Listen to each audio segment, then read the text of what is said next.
working man. This is going to be a quick video and just showing you a very cool way to get scratches out of plastic or plexiglass. I got, well, not plastic, but plexiglass or lexan. Polycarbonate. Polycarbonate, that kind of thing. We'll get most of the scratches out. Real fine ones. Sometimes you got to stay on a little longer, but don't get it too hot. Yeah, we don't melt and burn.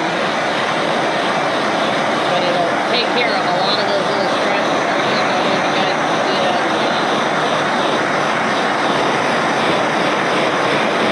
I can actually see them disappearing as he's doing that. Now, of course, these aren't that expensive, and you can go buy another one for 20 bucks or whatever they are. We are on a budget, and this does work to help save its life a little bit longer. It's also how we used to get the scratches out of our airplane windshields.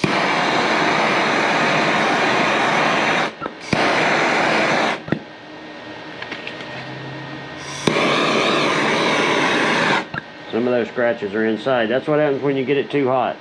Yeah, it kind of actually warps. Well, it'll warp right now until it cools off anyway. But it'll turn that, But that was really scratched. Yeah, you could hardly even see through it when you were using it. And here, put it up to the camera so they can see how good you can see through it now.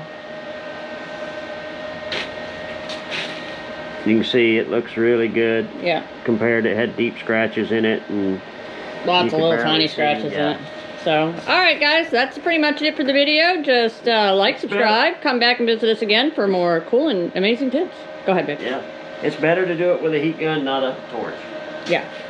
Unless you're really good. Like my husband. No. Alright, get back to work, you little slacker. Oh, you got a cut! You got a cut in bent.